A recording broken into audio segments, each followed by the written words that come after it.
Tekana umunezero ntangere vyo gusubira kubana namwe banywanyi mudahwema gukurikira imboneshakure ya Hejuru TV. Turi kuwa Mungu kw'itariki ya 5 Rusama umwaka w'ibihumbi 2024. Turabahaye ikaze muri uyu mwanya w'amakuru agezweho ntuze gucikwa. Hari byinshi twabatunganirije biriko biravugwa mu bisata bitandukanye harimwo icamagara y'abantu, tukaza kugera kandi mu gisata c'ubutungane n'ibindi byinshi tuza kurenzaho mu nyuma.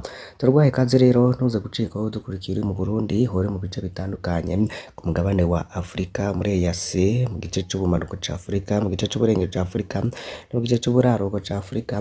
Mwese rero nimuze gucikwa, ntitwibagiye kandi badukurikira benshi bari mu bice bitandukanye hirya n'ino ku migabane ya kure. I Bujumbura hari ubwoba ku bitaro vy'abasirikari vya Kamenge inyuma y'urupfu rw'umwana w'umunyekongo afise ibimenyetso vy'umugera wa Ebola. Indongozi z'ivyo bitaro biri ku mugwa mukuru w'ubudandaji Bujumbura zarafashe ingingo zo gukinga ariko abakozi bagira bati tegerezwa kuba maso cane nubwo abagwaza badafise ikimenyetso na kimwe c'iyo ngwara. Umwana rero akaba yarapfuye kuri uyu wa kabiri i Rusama 2024.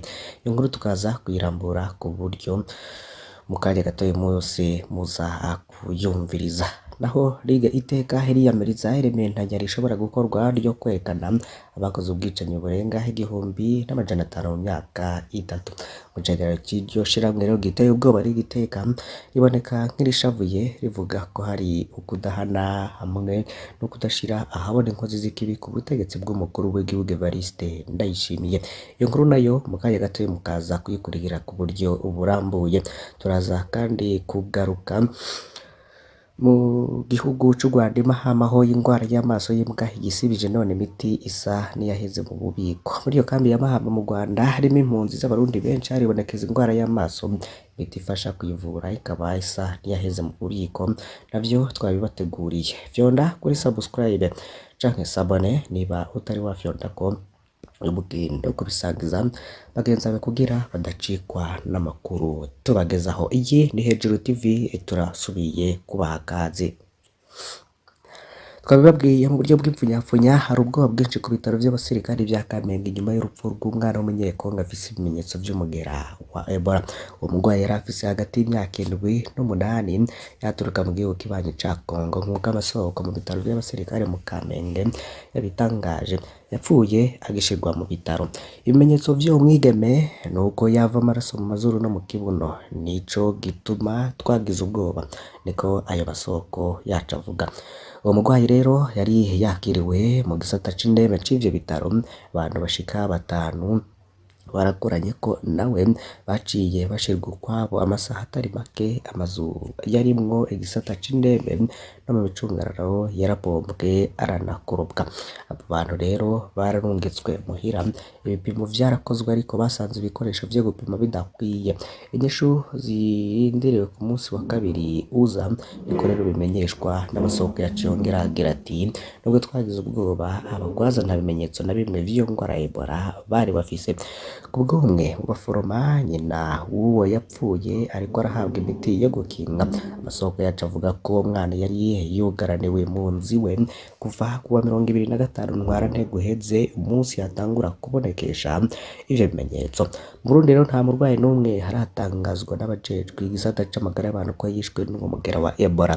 Ariko kuva muri 2020 ibikoresho cyo gucungera biza vy'indwara vyarashizwe ku mbibe z'Uburundi.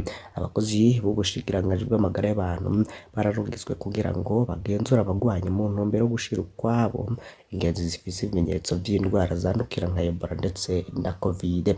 Hari impungenge yuko rero haramutse harabonetse kiza ca Ebola ishobora guhitana benshi, gatsinda mu Gatumba no mu bindi bice vyatewe n'imyuzurira hariko hararangwa indwara z'isuku rikeya, harimwo kolera n'ibindi vyinshi bigiye bitandukanye, indwara rero zandurira mu mazi. Ubwoba rero bwo abakozi bo mu bitaro vy'abasirikare vya Kamenge bafise ubwoba bufise aho buhuriye rero n'ubundi nivyo bariko barabona mu bice bitandukanye bagakiriwe n'imyuzurira. mu gisata c'agateka ka ziramuntu hari igiteka iriyamiriza impentanya rishobora gukorwa ryo kwerekana abakoze ubwicanyi burenga 1500 mu myaka 3 mu cegeranyo c'iryo shirahamwe rero giteye ubwoba ari igiteka riboneka nk'irishavuye rivuga ko ari kudahana hamwe no kudashira habona inkozi z'ikibi ku butegetsi bw'umukuru w'igihugu Evariste Ndayishimiye. Ubwicanyi bushika 1500 ku bw'imvo za politike ayigoka batanu n'umwe yahagaritswe mu babukoze ni bitumvikana imbere y'ishiramwe rya kera riharanira agateka ka zinamuntu mu Burundi Ligue Iteka.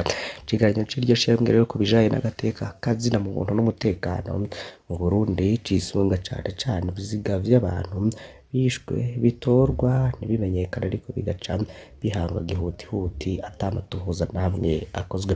Guhamba ivyo biziga kubwari ibiteka rikorwa kw'itegeko ry'abajejwe intwaro ku rwego rwo hasi abajejwe igendereza igipolisi rimwe na rimwe bafatikanije n'abarwanyi b'umuhari w'umugambwe CNDD-FDD uri ku butegetsi kuva umukuru w'igihugu Evariste Ndayishimiye atanguye kurongora Burundi.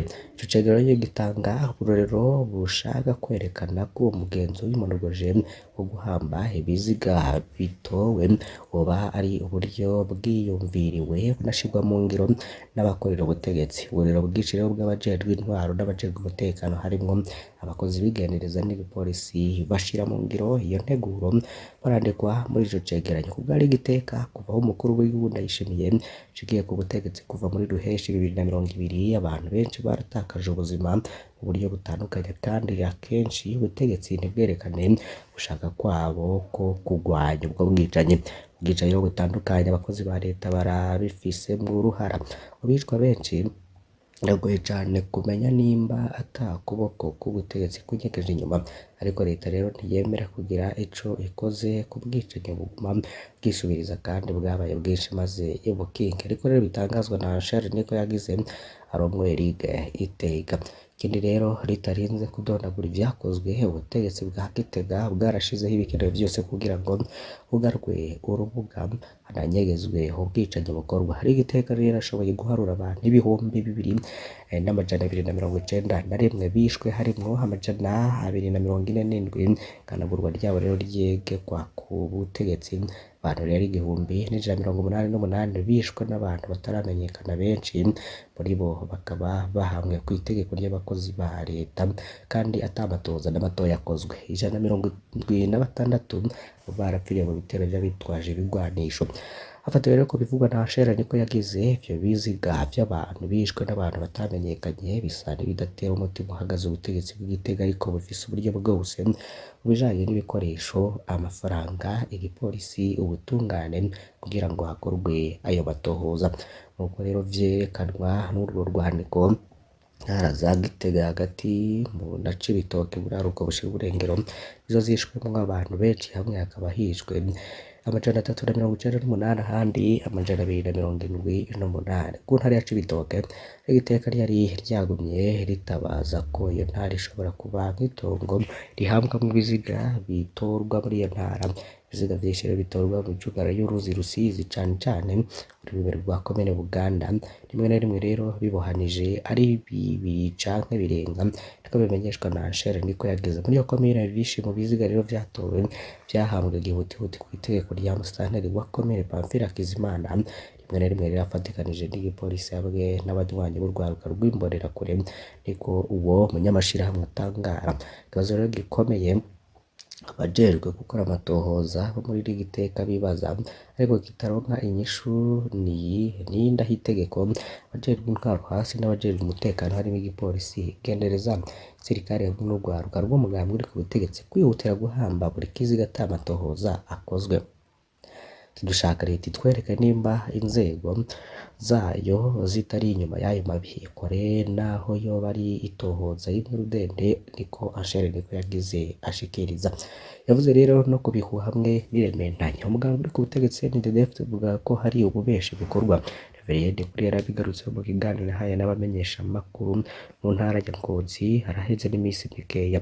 Hariho abantu baryohewe no gukwiragiza ibinyoma, amakuru y'ibinyoma n'ububeshi butagira ishingiro. Abo ntibanezerewe iterambere ry'igihugu, ntibanezerewe n'uko imyaka 3 ishobora guhera atabwicanyi bubaye.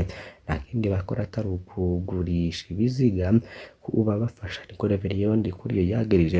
Ego rero uvuga ku bijanye n'ivyo vyegeranyo vy'amashirahamwe aharanira agateka ka muntu hamwe n'amakuru atangwa n'ibinyamakuru bikorera hanze y'igihugu ku bijanye n'ubwicanyi bufatiye kuri politike, yahoze ari Robert aravyiyamereza. Imvo z'ubwicanyi ni nyinshi kiretse za politike, ukwihorahorana mu kibano, ubugurwa rifatiye ku gitsina, kwihorahorana, amatati yo mu miryango, mbere n'abanywanyi bo mugambwe CNDD-FDD barabizira. Rero igihugu gifise ingorane nyinshi ari naco gituma musabwa ko mu gihe umuntu abuzwe mutabazi hakiri kare, niko yasiguye.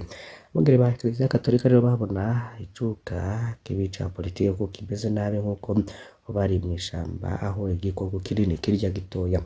Mw'itangazo rero baheruka gusohora basavye umukuru w'igihugu c'u Burundi guharanira agateka k'abashikiriza ivyumviro, kurwanya kudahana no kutihanganirana mu vya politike muri iki gihe hegereje amatora y'abashika amateka n'abakenguza amateka hamwe n'ay'umukuru w'igihugu muri 2025 no muri 2027.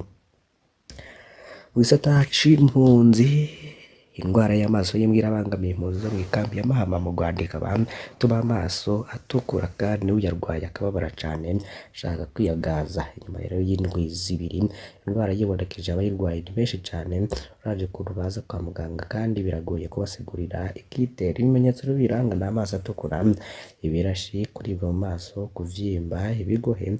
Mugabo ibimenyetso biratandukanye bivanye n'umuntu nk'uko bishikirizwa n'abahinga mu vy'amagara y'abantu i Mahama. Iyo ndwara rero yandukira biciye mu gukoranako n'uyirwaye, gukora ku bikoresho vyokozwe k'umuyirwaye, ikaba rero ihungabanya ibaro n'amashure, bikavurwa n'abakora mu gisata c'amagara y'abantu i Mahama.